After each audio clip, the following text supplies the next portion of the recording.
I didn't see there. I was looking for a naan recipe in this Middle Eastern cookbook because today we're going to be working with a local lamb shoulder roast.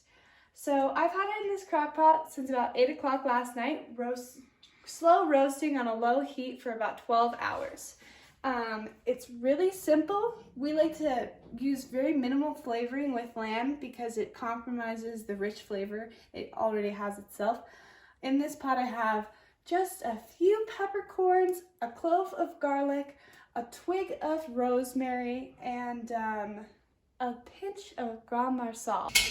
All right, so got a few things started over here. This pan on the stove, we're gonna be making our actual curry sauce. Over here, I have this pot that I've had heating up in the oven at a high heat. I have some onions in here that I've been caramelizing in a little bit of oil, and I'm gonna add our veggies straight to that. We're gonna roast them for a short period of time, just until they have a nice cooked texture to them before adding them to the curry sauce, which we're gonna be serving tonight. Today, our array of vegetables are some fresh carrots, peppers from a farm not too far away, and some sweet potatoes. So let's get this in here and in the oven. And we'll get these roasting at about 375 degrees until tender, but I like them to still have a little bite to them because they will cook down more into the sauce. All right, so let's focus our attention back over here. So far we have the garlic, it's getting a nice brown to it, and we're gonna add our first base. So this is a little bit of soy sauce, peanut butter, fresh ground pepper, curry paste, what else do we got in there?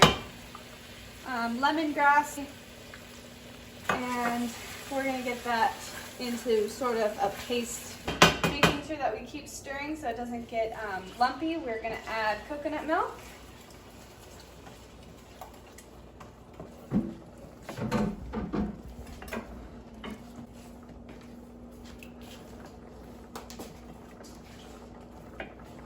These guys are coming along nicely. All right, so I'm gonna take you guys with me on the journey today of making naan bread. So basically I have a bowl of sifted flours and dry ingredients, including 1 3/4 cups flour, 2 teaspoons of sugar, 1 teaspoon of salt, and 3/4 of a teaspoon of baking powder. And you know what you're gonna do, you're gonna sift that, and then you're gonna make a well with your hands. It's really a fun thing, the flours and everything's all nice combined. In that well, you're going to incorporate 1 cup of milk and a few tablespoons, I'd say about 2 tablespoons of oil. You can see mine's starting to ball up. I didn't take you all the way through the journey of the well and whatnot, but we're basically there. It's all starting to get incorporated. This is a fun time when you can, more or less start working it with your hands. Gonna happily incorporate a little more flour. And since it's so cold, I sometimes will even take a warm washcloth over whatever bowl I'm putting my dough in to rise, just because let's see what else we have cooking today. Oh, our pretty little carrot cakes. They are a little jiggly still. I'll give them a few more minutes and keep an eye on that. I'm so glad that we got to take a sneak peek at that. All right, guys, as you can tell, we're at the final stages of our meal preparation today.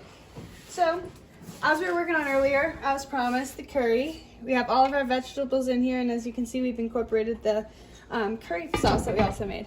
Here, we've gotten the lamb meat out of the crock pot. We have it, I have it just warming up in here so that people can serve it on top of their rice. We have some saffron, brown rice going in here, and the naan is all cooked up in the oven.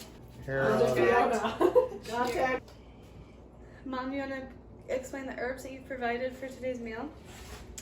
I put all my blood, sweat, and tears into these plants. Mom, do you want to explain the herbs that we're going to be using today?